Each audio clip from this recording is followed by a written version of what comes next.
வணக்கம். இது crime time. நான் நந்தா. வசதியாக இருக்கும் ஓய்வு பெற்ற அரசு ஊழியர்கள் பலரை குறிவைத்து திருமணம் செய்து சொத்துக்களை அபகரித்து வந்த கல்யாண ராணி போலீசாரிடம் பிடிபட்டிருக்கிறார். கலக்கல் கல்யாண ராணியும் கைவரிசை காட்டிய சம்பவமும் அம்பலமானது.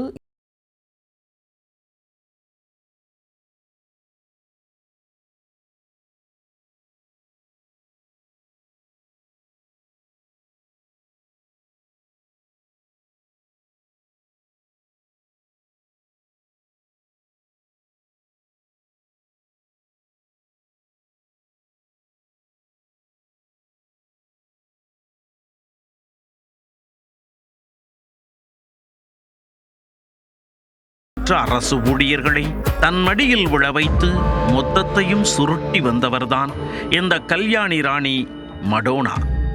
ஒன்னு ஆரண்டா, இதுக்கு ஒரு எண்டே இல்லையா என ஷாக்கடிக்கும் அளவுக்கு பல பேரை கல்யாணம் செய்து கவிழ்த்து வந்துள்ளார். கலக்கல் கல்யாண ராணி மடோனாவின் மாஸ்டர் பிளானிங்கும் 32 வருட சீட்டிங் சம்பவமும் சிக்கியது எப்படி? சரி, நீ என்ன பண்ணுமா பண்ணிக்க. தம்பி எதுக்கு பூட்ட உடைக்கிற?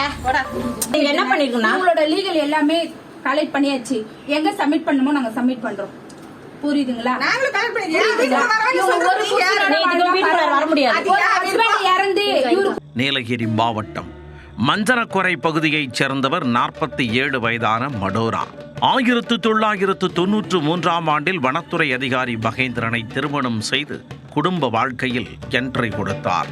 ஆனால் வீட்டு படிக்கட்டை அடிக்கடி தாண்டி குதித்தவர் ஊட்டியைச் சேர்ந்த போட்டோகிராஃபர் ஒருவருடன் சீக்ரெட் உறவில் விழுந்துள்ளார்.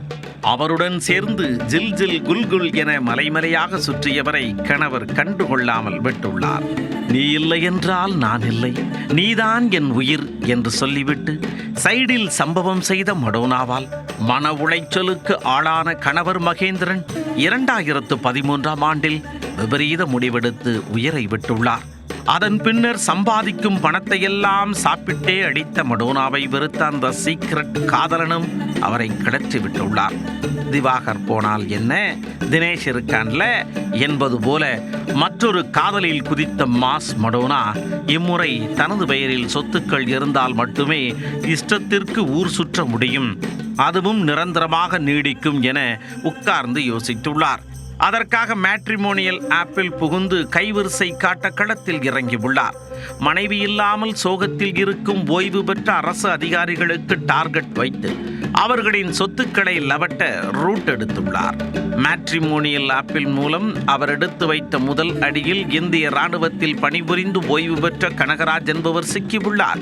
மனைவியை இழந்து தனியாக தவித்து வந்த கனகராஜை 2017ஆம் ஆண்டு திருமணம் செய்த மடோனா சிறிது காலம் அவருடன் வாழ்ந்துவிட்டு திட்டமிட்டபடி 9 லட்சம் ரூபாய் ரொக்கம் 22 சவரன் நகைகளை மொத்தமாக சுருட்டியுள்ளார்.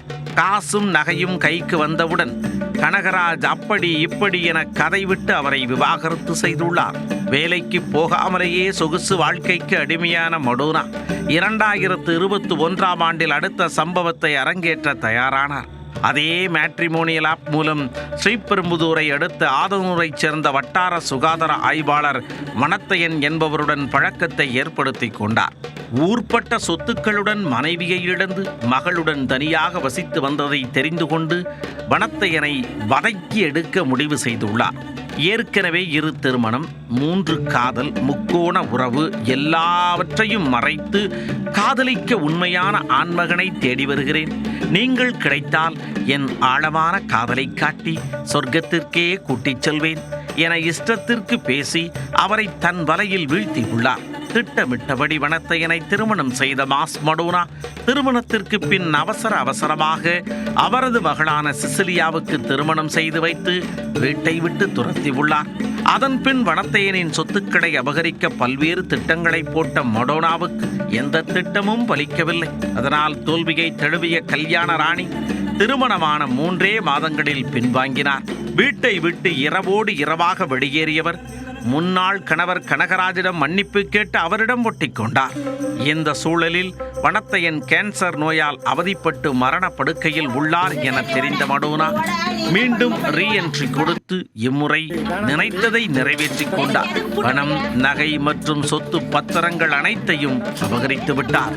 வனத்தையன் 2024ஆம் ஆண்டு ஆகஸ்ட் மாதம் 17ஆம் தேதி இறந்துவிடவே மொத்தமாக முடித்து விடலாம் என அவரது பெயரில் உள்ள வீட்டை அபகரிக்க ஆட்களை வைத்து காய் நகர்த்தி உள்ளார்.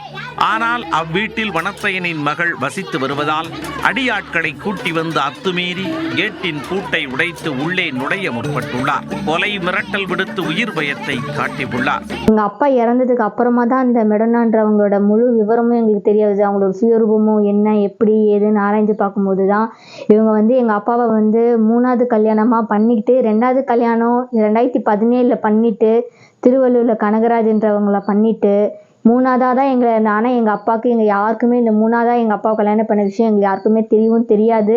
டாக்குமெண்ட்டு பொய்யான ஆவணங்கள்லாம் கொடுத்து தான் சர்ச்சில் இது மாதிரி 2வது கல்யாணம் தான் பண்ணிக்க போகிறேன்னு சொல்லி கல்யாணம் பண்ணி இது சொத்துக்கோசம் தான் இது பண்ணி அதே மாதிரி 2வது புருஷன்கிட்டேருந்து 24 சவரன் நகை பணம் அங்கே ஏமாற்றிட்டு இங்கே எங்களோட சொத்துக்கு இங்கே உட்காந்துட்டு நாங்கள் எங்கள் வீட்டுக்கு எங்களை பிரச்சனை பண்ணிக்கிட்டு எங்களை வாழ விடாமல் ஆளுங்களை கூப்பிட்டு கேட்டை உடச்சிக்கிட்டு பூச்சட்டிலாம் உடச்சிட்டு 10 ஆட்களை கூப்பிட்டு இந்த கொடுவா கத்தி சொல்லி இதெல்லாம் எடுத்துகிட்டு வீட்டெல்லாம் உடச்சி ஃபீஸ் கடையெல்லாம் பிடிங்கிட்டு எங்கள் நைட்டெல்லாம் தூங்கவே விடலை. இதனால் அதிர்ச்சி அடைந்த சிசிலியா கல்யாண ராணியின் கைவரிசை சம்பவங்களை தாம்பரம் கமிஷனர் மற்றும் மணிமங்கலம் காவல் நிலையத்தில் புகாரளித்ததை தொடர்ந்து விசாரணையை தொடங்கினர்.